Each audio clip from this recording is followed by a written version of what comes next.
دادو دادو میری نئی کتاب کہاں ہے؟ یسرا نے ہڑبڑاہٹ سے کمرے میں ادھر ادھر دیکھتے ہوئے دادو کو آواز دی۔ اس کی آواز میں ایک بچگانہ اضطراب تھا۔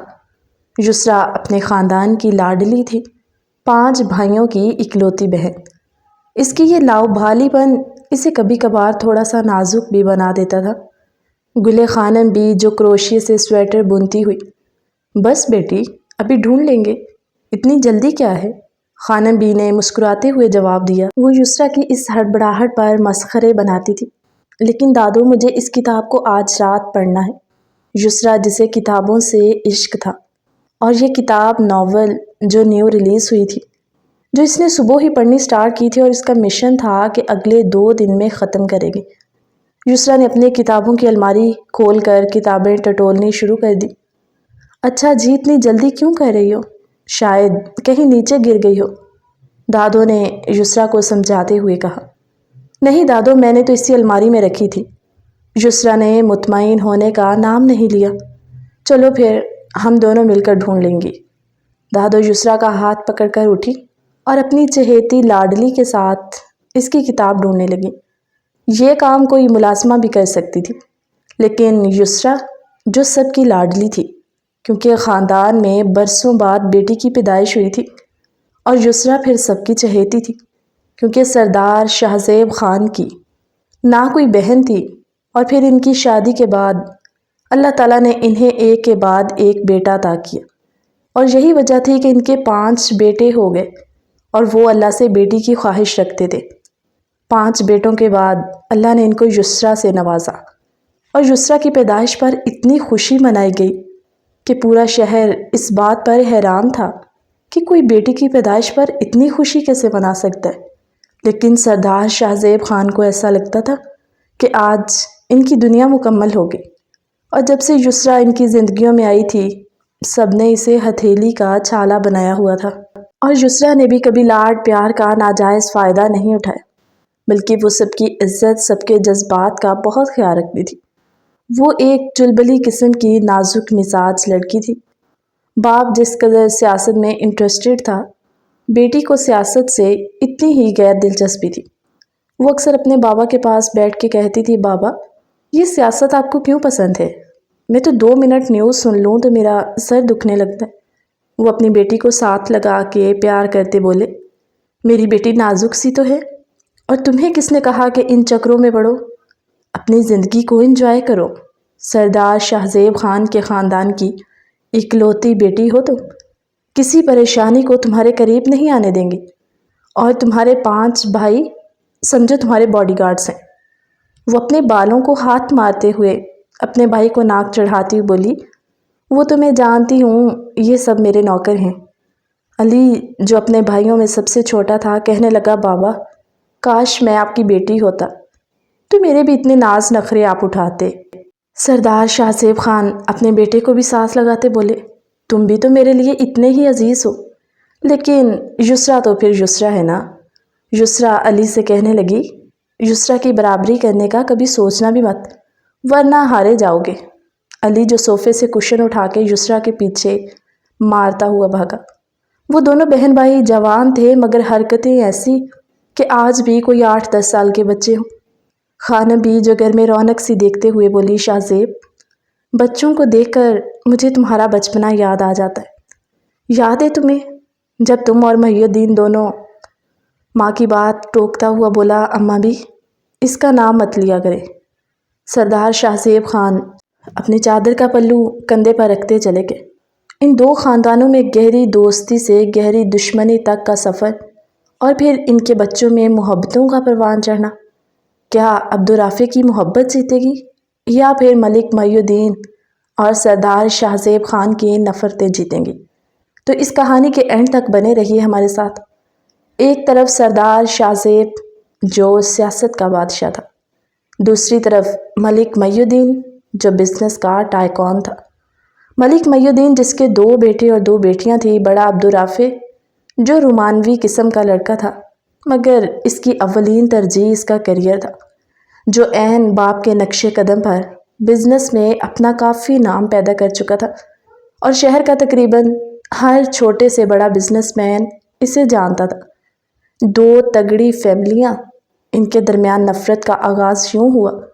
ملک محی الدین اور سردار شاہ زیب خان، جن کا بچپن ساتھ گزرا، وہ گہرے دوست تھے، پڑھائی ساتھ مکمل کی، اور وہ کبھی سوچ بھی نہیں سکتے تھے کہ وہ ایک دوسرے سے نفرت بھی کریں گے۔ ان کی دوست کی مثالیں ہر جگہ دی جاتی تھی، مگر قسمت کو کچھ اور ہی منظور تھا۔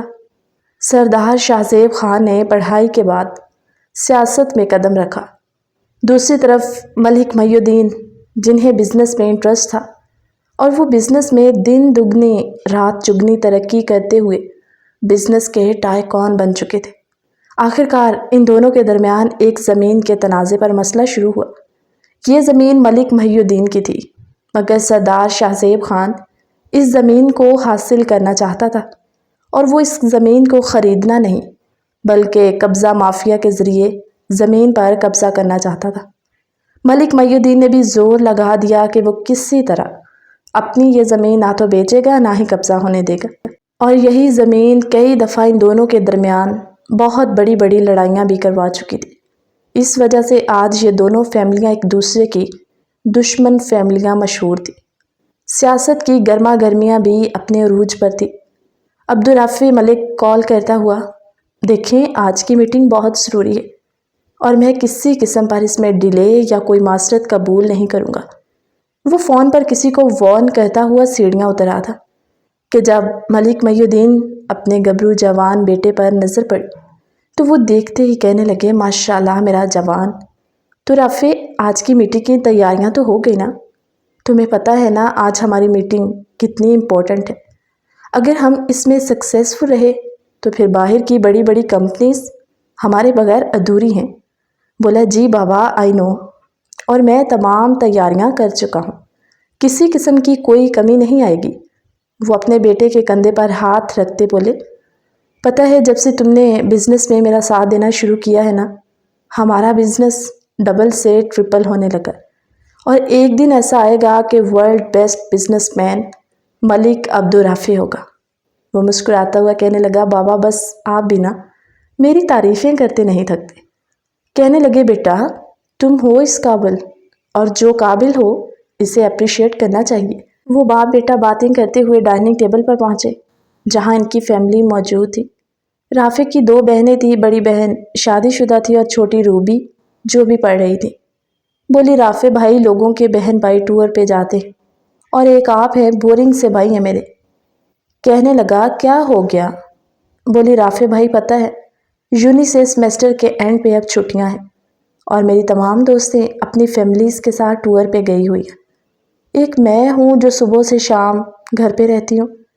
وہ اپنی بہن کو گال پہ چٹکی سی کاٹتے بولا، تو تم کہاں جانا چاہتی ہو؟ کہنے لگی، میرا کیا ہے، میرا دل کرتا ہے، مگر آپ کے پاس کون سا ٹائم ہوتا ہے؟ کہنے لگا، بھائی میرا سارا ٹائم میری فیملی کے لیے، تم لوگ پلاننگ کرو، ہم زیادہ نہیں بس 2 دن کے ٹور پہ جا سکتے ہیں۔ وہ اپنی کرسی پر بیٹھی ایسے اچھل کر بولی، سچ بھائی؟ وہ کہنے لگا، ہاں۔ رافع کے چھوٹے دونوں بھائی کہنے لگے، چلے شکر ہے، اس بہانے ہمیں بھی تھوڑا انجوائے کرنے کو مل جائے گا۔ ملک محی الدین بولے، تم پہلے کون سا کوئی کام کرتے ہو؟ سارا دن دوستوں کے ساتھ پڑھ لیا اور پھیر لیا، یہی تو تم لوگوں کی روٹین ہے۔ کہنے لگے، بابا ایک دن ہم لوگ ایسے کوئی کام کریں گے نا، آپ کا نام روشن کر دیں گے۔ وہ مسکرائے اور کہنے لگے، اپنے بڑے بھائی کی طرح بننا، آج تک میرا سر نہیں جھکنے دیا اس نے کبھی باہر۔ شبانہ بیگم بولی، ملک صاحب بچوں کی تعریفیں ختم ہو گئی ہوں تو ناشتہ شروع کریں، ٹھنڈا ہو گیا۔ وہ کہنے لگے، بیگم صاحبہ لگتا ہے آپ کی تعریف نہیں کی، اس لیے آپ کو کمی سی محسوس ہوئی ہے۔ بھئی آپ کی وجہ سے تو یہ گھر جنت ہے۔ سارے بچے مسکرائے اور کہنے لگے، بابا اگر ماما کی تعریف نہ کرتے تو بس پھر آپ کا کام تو ہو گیا تھا۔ وہ لوگ ناشتہ کرتے ہوئے باپ بیٹا گھر سے نکلے آفس کے لیے۔ خان فیملی، جس میں الیکشن کی تیاریاں جوش و خروش سے ہو رہی تھی، کیونکہ الیکشن قریب تھے اور سردار شاہ زیب خان ہر بار کی طرح الیکشن میں کھڑے ہوں گے، اور کھڑے ہی نہیں ہوتے تھے، ہر بار وہی جیتتے تھے اپنے علاقے سے۔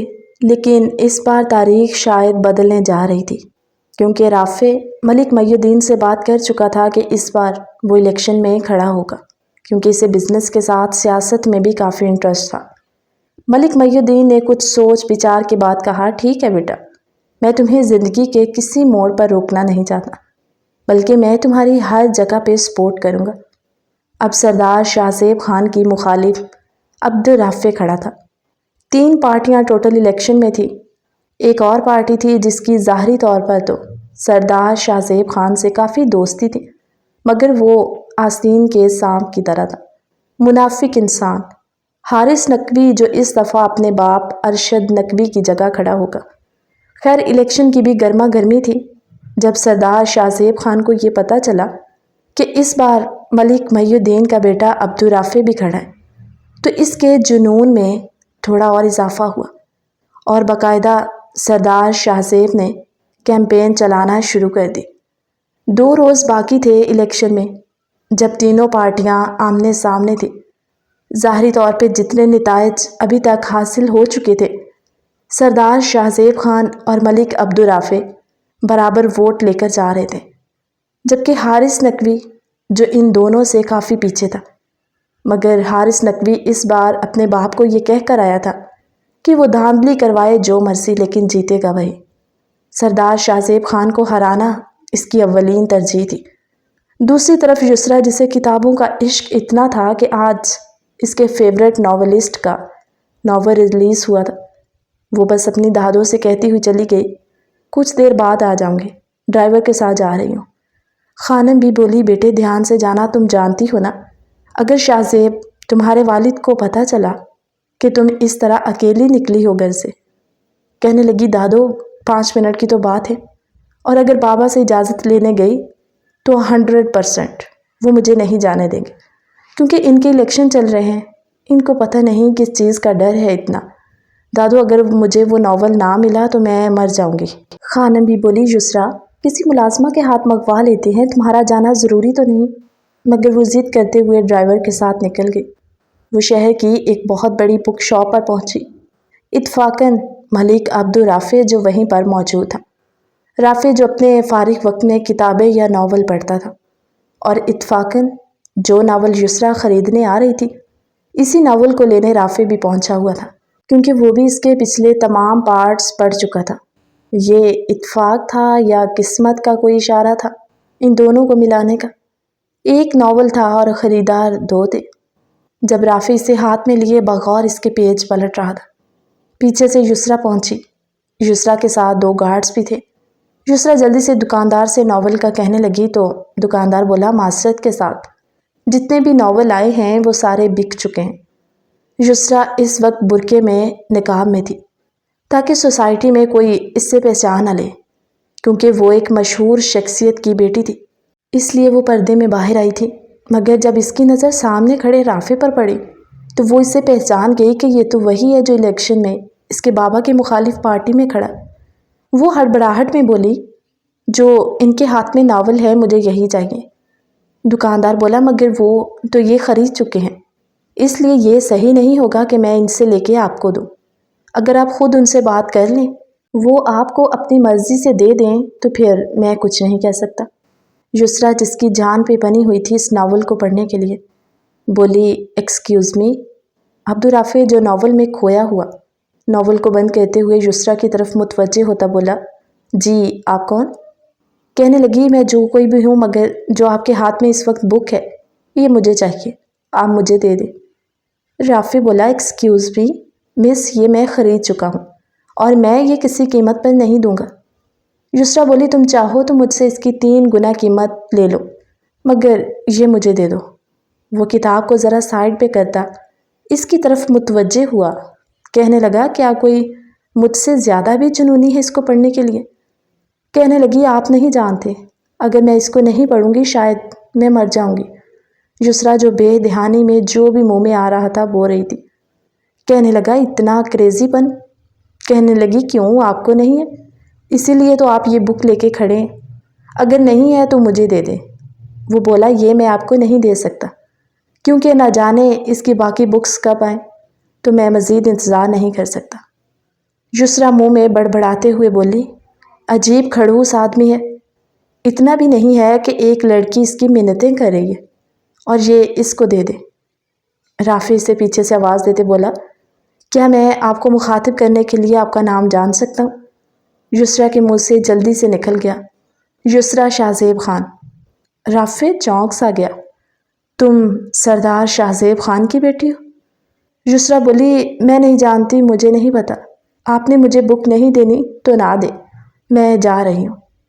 وہ اس کی ہڑبڑاہٹ پر مزید چونکا، کہنے لگا، میں کوئی آتنکوادی نہیں ہوں مس، ایک اچھے خاندان سے تعلق رکھتا ہوں اور سردار شاہ زیب کو میں بہت اچھے سے جانتا ہوں، شاید آپ بھی مجھے جانتی ہوں گی۔ رافع مزید بات کو بڑھاتا ہوا بولا۔ یسریٰ بولی، بس مجھے اس کتاب سے مطلب ہے، آپ سے نہیں۔ دینی ہے تو دے دیجئے، نہیں تو پھر میں کچھ نہیں کہہ سکتی۔ ملک رافع نے ایک پل کے لیے کتاب کی طرف دیکھا اور دوسری نظر اس لڑکی پر ڈالی جو بہت بے چین تھی۔ وہ کتاب آگے بڑھاتا بولا، اٹس اوکے، یہ آپ رکھ لیں۔ وہ اپنے بیگ سے پیسے نکال کے دینے لگی جب رافع بولا، نہیں، اس سب کی ضرورت نہیں ہے، آپ پڑھ لیجئے، ہو سکے تو پڑھ کے واپس کر دیجئے۔ یسریٰ بولی، مگر میں آپ کو واپس کیسے کروں گی؟ بولا، موبائل تو ہوگا نا آپ کے پاس، میرا کانٹیکٹ نمبر لے لیجئے، آپ جب چاہیں واپس کر دینا۔ ایک پل کو یسریٰ سوچنے لگی، کیا کانٹیکٹ نمبر لینا صحیح ہوگا؟ پھر وہ کتاب کے لیے بھی تو پاگل ہو رہی تھی۔ کہنے لگی، اٹس اوکے، آپ مجھے اپنا سیل نمبر دیجئے۔ دونوں نے ایک دوسرے کے سامنے کھڑے ہی ایک دوسرے کو موبائل پر ہیلو سینڈ کیا، یعنی کہ نمبروں کا متبادل ہوا۔ رافع اپنے گلاسز سیٹ کرتا ہوا گاڑی کی طرف بڑھا، جہاں اس کے گارڈز نے بھاگتے ہوئے گاڑی کا گیٹ کھولا اور رافع کی یسریٰ سے غیر متوقع ملاقات ہوئی۔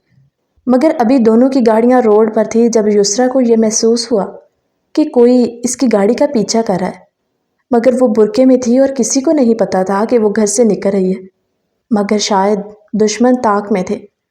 جب رافع یو ٹرن لیتا اپنے راستے پر ہو گیا، مگر رافع کو بھی اس بات کا احساس ہوا کہ یسریٰ کی گاڑی کے پیچھے مسلسل دو گاڑیاں اس کا پیچھا کر رہی ہیں۔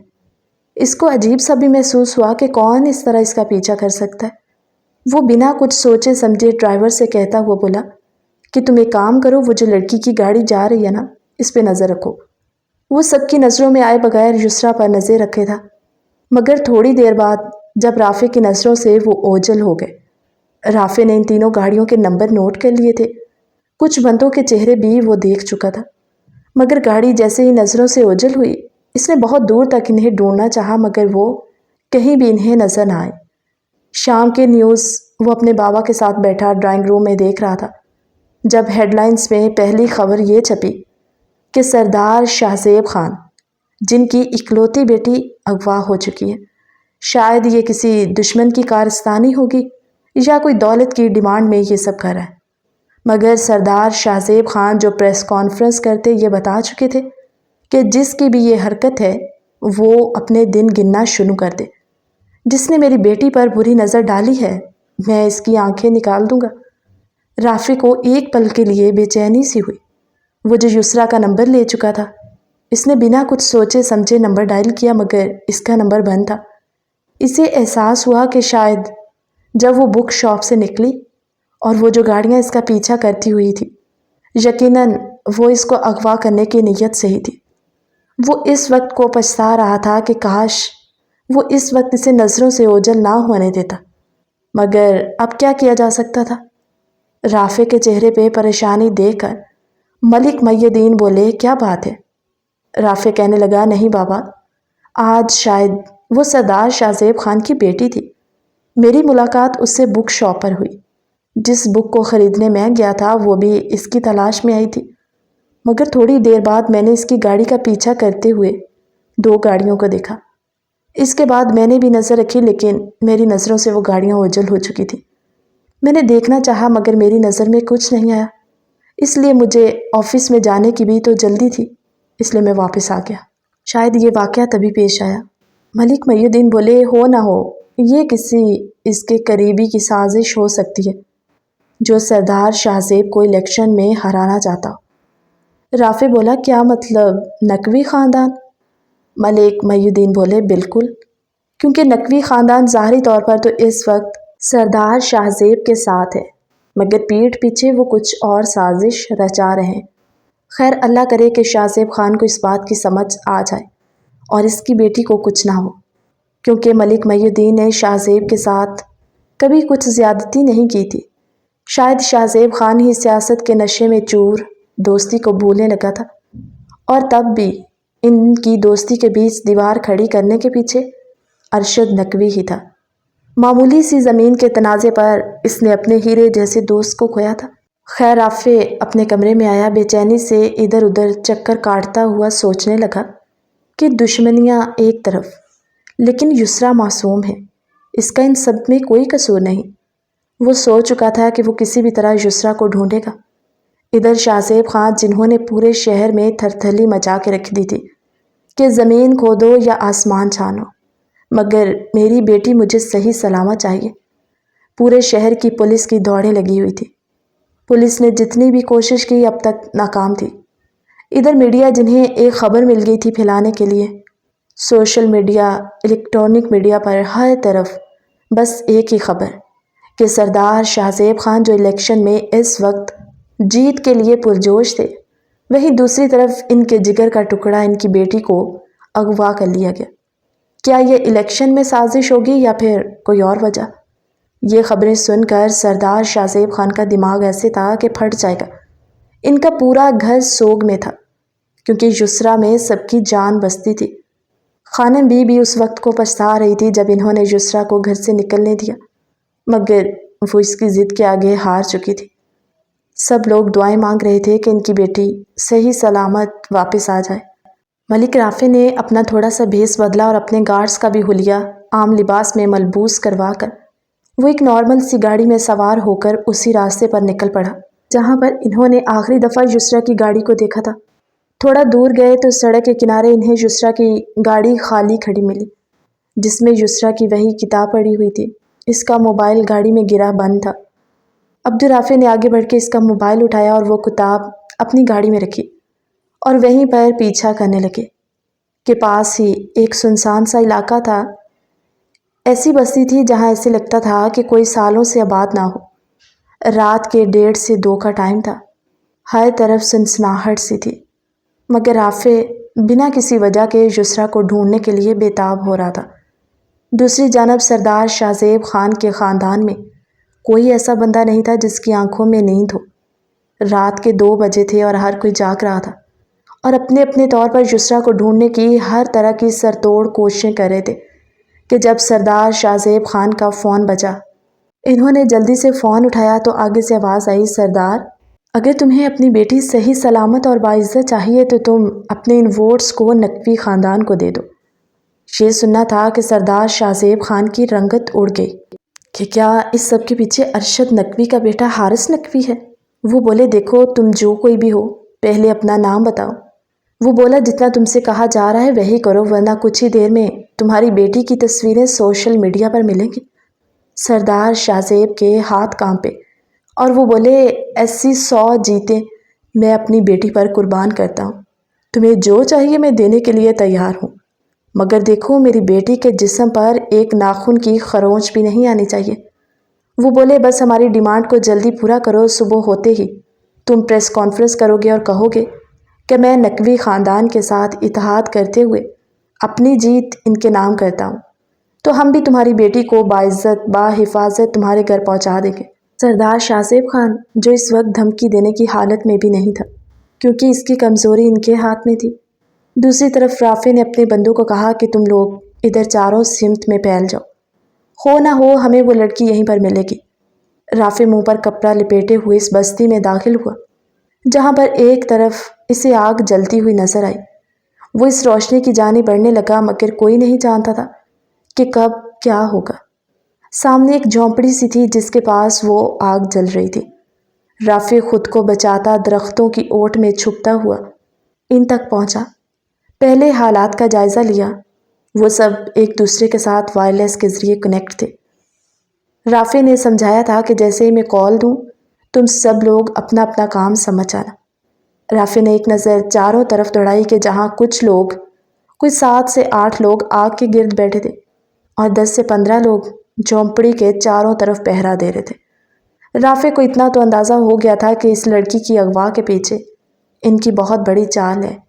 اس نے اپنے وائرلیس کے ذریعے لوگوں کو، اپنے بندوں کو آگاہ کیا کہ تم لوگ بنا کوئی آہٹ پیدا کیے میری طرف بڑھو، اور ہم ایک ہی وار کریں گے، ان کو موقع نہیں دیں گے وار کرنے کا۔ ان سب کو اپنے نشانے پر لاتے فائرنگ کر دی کہ نہ تو کوئی جان سے مرا بلکہ سب زخمی ہوئے تڑپ رہے تھے۔ ملک رافع بھاگتا ہوا اس جھونپڑی میں گیا جہاں یسریٰ سامنے بندھی ہوئی بے ہوش پڑی تھی۔ شاید انہوں نے اسے کوئی ایسی چیز سنگھائی ہوئی تھی کہ وہ ہوش میں نہیں تھی۔ منہ پر پٹی بندھی ہوئی، ہاتھ پیچھے کو مروڑ کر بندھے، اور اس کے پاؤں بھی بندھے ہوئے تھے۔ وہ معصوم سی زمین پر پڑی، چہرہ سرخ ہوا جہاں تھپڑوں کے نشان تھے۔ ملک رافع کا دل تڑپ سا اٹھا اسے دیکھ کر۔ وہ اسے اپنے باہوں میں بھرتا گھاڑی تک لے کر آیا، اور آج اتنے سالوں بعد ملک رافع نے سردار شاہ زیب کے خاندان سے رابطہ کیا تھا، مگر وہ کیا جانے کہ وہ الٹا پھنسنے لگا ہے۔ جب ملک رافع اسے اپنی گاڑی میں بٹھاتا ہوا اپنے گھر کی طرف آ رہا تھا، اس نے یسریٰ کے چہرے پر پانی کے چھینٹے مارے، منہ سے پٹی کھولی، اس کے بالوں کو سہلایا۔ یسریٰ نے آنکھیں کھولی اور کہہ رہی تھی کہ مجھے چھوڑ دو، میں نے آپ سب کا کیا بگاڑا ہے؟ چھوڑ دو مجھے گھر جانا ہے، میرے بابا بہت پریشان ہو رہے ہیں۔ جب رافع نے اسے کہا کہ تم محفوظ ہو، اور دیکھو ہم تمہیں تمہارے گھر ہی چھوڑنے جا رہے ہیں، کسی بات سے ڈرنے کی ضرورت نہیں ہے۔ یسریٰ نے جیسے ہی اپنی آنکھوں کے سامنے رافع کو دیکھا تو بولی، آپ ملک رافع ہیں، مگر مجھے کیسے بچایا؟ وہ کہنے لگا، وہ سب میں تمہیں بعد میں بتاتا ہوں، ابھی تم ریلیکس کرو، پانی پیو۔ وہ اسے پانی پلا رہا تھا جبکہ یسریٰ مسلسل رافع کو دیکھ رہی تھی اور کہنے لگی، رافع آپ نے مجھے بچانے کے لیے اپنی جان کیوں خطرے میں ڈالی؟ اگر میری وجہ سے آپ کو کچھ ہو جاتا، ہماری تو کوئی اتنی بات چیت بھی نہیں ہوئی تھی، ایک ہی ملاقات کے بعد یہ سب کیوں؟ وہ کہنے لگا، انسانیت نام کی بھی کوئی چیز ہوتی ہے، اور ویسے بھی جب سے میں نے خبروں میں یہ سنا تھا، مجھے شک ہوا تھا کہ تمہاری گاڑی کا کچھ لوگ پیچھا کر رہے تھے، شاید وہ ایک اشارہ تھا میرے لیے، تو میں ڈھونڈنے آ گیا۔ کہنے لگی، میرے گھر والے بہت پریشان ہو گئے۔ رافع بولا، ظاہر ہے، مگر وہ بولی، بابا تو آپ کو دیکھتے ہی آگ بگولا ہو جائیں گے۔ کہنے لگا، وہ سب بات کی باتیں ہیں، فی الحال تمہیں بچانا، تمہاری عزت کو بچانا زیادہ ضروری تھا۔ یسریٰ جو رافع سے تھوڑا سا دور ہٹتی سیدھے ہو کر بیٹھی، اس کے چہرے پر تھپڑوں کے نشان دیکھ کر وہ بولا، کیا ان لوگوں نے آپ کو مارا؟ کہنے لگی، جب میں اپنے بچاؤ کے لیے چلا رہی تھی تو ان میں سے ایک نے میرے چہرے پر تھپڑ رسید کیے، اور پھر پتہ نہیں کون سی ایسی نشہ آور دوا سنگائی کہ پھر مجھے پتہ ہی نہیں کہ میں کہاں گئی۔ رافع اپنی مٹھیاں بھینچتے ہوئے ضبط کا مظاہرہ کر رہا تھا۔ وہ یسریٰ کو لیے اپنے گھر آیا تو ملک محی الدین صبح کے 4 بجنے والے تھے، فجر کی اذانوں کا ٹائم تھا۔ وہ رافع کو دیکھتے ہوئے حیران ہو کر چونک گئے، رافع تم؟ اور یہ لڑکی کون ہے تمہارے ساتھ؟ کیا تم نے سردار شاہ زیب کی بیٹی کو؟ رافع مسکرا کر بولا، بابا آپ سوچ بھی کیسے سکتے ہیں، میں اس طرح کی گھٹیا حرکت کیسے کر سکتا؟ یسریٰ ڈرتی گھبراتی رافع کے ساتھ اس کے گھر میں داخل ہوئی۔ چاروں طرف دیکھتے وہ بے بسی میں بیٹھی اور کہنے لگی، پلیز آپ مجھے یہاں کیوں لے کر آئے ہیں، میرے گھر چھوڑ دیں۔ رافع اپنے والد سے کہنے لگا، بابا آپ سردار شاہ زیب خان کو فون کریں۔ ملک محی الدین کہنے لگے، بیٹا یہ نہ ہو نیکی گلے پڑ جائے اور وہ یہ الزام ہم پر لگا دے۔ مگر دوسری طرف سردار شاہ زیب خان کو نقوی خاندان کی طرف سے دھمکی بھی تو آ چکی تھی۔ ملک محی الدین نے نہ چاہتے ہوئے بھی سردار شاہ زیب خان کا نمبر ڈائل کیا، اور اتنے سالوں بعد جیسے ہی سردار شاہ زیب خان نے اپنے موبائل پر ملک محی الدین کی کال دیکھی تو وہ بڑا حیران بھی ہوا، اور پھر کال ریسیو کرتا بولا، محی الدین مجھے تم نے کال کیوں کی؟ ملک محی الدین بولے، دیکھو شاہ زیب خان، ہماری لڑائیاں دشمنیاں ایک طرف، مگر ہمارے لیے ہمارے بچوں کی زندگیاں زیادہ اہم ہیں۔ شاہ زیب خان تھوڑا اضطراب میں بولا، کیا مطلب تمہارا؟ کہنے لگی، کل سے ہم میڈیا پر تمہاری بیٹی کے اغوا ہونے کی خبریں سن رہے ہیں، تمہاری بیٹی میرے لیے بالکل ایسی ہے جیسی میری بیٹی۔ سردار شاہ زیب خان اپنی بیٹی کا نام سنتے ہی تڑپ کر بولا، تو مجھے فون کرنے کا تمہارا مقصد کیا ہے؟ ملک محی الدین نے پوچھا، کیا تمہیں اپنی بیٹی کے بارے میں کوئی سراغ ملا؟ دیکھو شاہ زیب، یہ وقت دشمنیاں نبھانے کا نہیں، اگر ہم دونوں ایک ساتھ اسے ڈھونڈے تو کیا پتہ وہ مل جائے۔ سردار شاہ زیب خان کے پاس اس وقت کوئی آپشن نہیں تھا کہ وہ اپنی پرانی دشمنیوں کو یاد کرتا، اس لیے اس نے کہا تم کہنا کیا چاہتے ہو؟ ملک محی الدین نے پوچھا کیا تمہیں کچھ معلومات ملی بیٹی کے بارے میں؟ کہنے لگا ہاں مجھے اغوا کاروں کی طرف سے فون آیا ہے اور جس میں صاف طور پر نقوی خاندان کا نام لیا گیا۔ اگر میں پریس کانفرنس کے ذریعے الیکشن میں اپنی جیت ارشد نقوی کے بیٹے حارث نقوی کے نام کروں تو وہ میری بیٹی کو مجھ تک پہنچائیں گے، اگر میں ایسا نہیں کرتا تو وہ میری بیٹی کو۔ یہ کہتے ہوئے سردار شاہ زیب خان کی زبان نے اس کے الفاظوں کا ساتھ نہ دیا۔ وہ خاموشی سے اس وقت شاید رو رہا تھا۔ ایک بیٹی کا باپ بے بس ہو چکا تھا۔ جب ملک محی الدین نے کہا دیکھو سردار شاہ زیب، اگر ہماری دشمنی رہی ہے نا تو ہم نے بچپن کا بہت اچھا وقت بھی ساتھ گزارا ہے اور اس اچھے وقت کو میں نے کبھی نہیں بلایا۔ تمہارا مجھے پتہ نہیں، اس لیے تمہاری بیٹی کو بحفاظت میرے بیٹے نے بازیاب کر لیا ہے۔ اپنی جان کو خطرے میں ڈالتا ہوا وہ تمہاری بیٹی کو ان کی قید سے آزاد کرواتا ہوا لے آیا۔ تمہاری بیٹی اس وقت میرے گھر بحفاظت ہے، تم ابھی پہنچ سکتے ہو تو آ جاؤ، ورنہ جلد بازی کی کوئی بات نہیں، وہ سیف ہے، محفوظ ہے ہمارے پاس۔ سردار شاہ زیب خان جس کے سر پر جیسے آسمان سا گرا، وہ بولا محی الدین کیا تم سچ کہہ رہے ہو؟ میری بات کرواؤ۔ ملک محی الدین نے فون یسریٰ کے آگے کیا تو وہ روتے ہوئے کانپتی سی آواز سے بولی بابا میں ٹھیک ہوں، یہ سب ملک رافع کی وجہ سے ممکن ہوا، ورنہ نہ جانے وہ لوگ میرے ساتھ۔ ابھی یسریٰ کے آدھے الفاظ اس کے منہ میں تھے کہ سردار شاہ زیب خان بولے تم ایک بھی لفظ منہ سے نہیں نکالو گی، میری زندگی بھی تمہیں لگ جائے، میں ابھی تھوڑی دیر میں آ رہا ہوں۔ فجر کی اذانیں ہو رہی تھی کہ جب سردار شاہ زیب کی حویلی میں سب کے چہروں پر ایک سکون کی لہر دوڑی اور وہ اپنی فیملی کو آگاہ کر چکے تھے کہ ابھی یہ خبر ملازموں تک یا گھر سے باہر نہیں نکلنی چاہیے۔ وہ اپنے گارڈز کے ساتھ اپنی بیگم کو ساتھ لیے ملک محی الدین کے فارم ہاؤس پر پہنچ چکے تھے۔ ایک پل کے لیے سردار شاہ زیب خان ملک فارم ہاؤس کے باہر کھڑے ان ساری پرانی یادوں کو اپنے دماغ میں سوچنے لگا، جس کی وجہ سے ان دونوں کی دوستی نفرت میں دشمنی میں بدلی، اور شاید انہیں آج ہر بات کا احساس ہو رہا تھا۔ خیر جو ہی وہ گھر پہنچے تو ملک محی الدین اور رافع کی نیت دیکھ کر سردار شاہ زیب خان چونک گیا۔ کہنے لگا ملک محی الدین تو تم نے اپنا اصلی چہرہ دکھا ہی دیا، میں اپنی بیٹی کی محبت میں سوچ بچار کرنا بھول گیا، مگر میں سوچ بھی نہیں سکتا تھا کہ تم ایسے سازش کرو گے۔ اس کہانی کا بقیہ حصہ ہماری کل کی ویڈیو میں، اور اس کہانی میں ملک عبدالرافع اور یسریٰ کی بہت پیاری رومانٹک لو سٹوری ایڈ کی جائے گی۔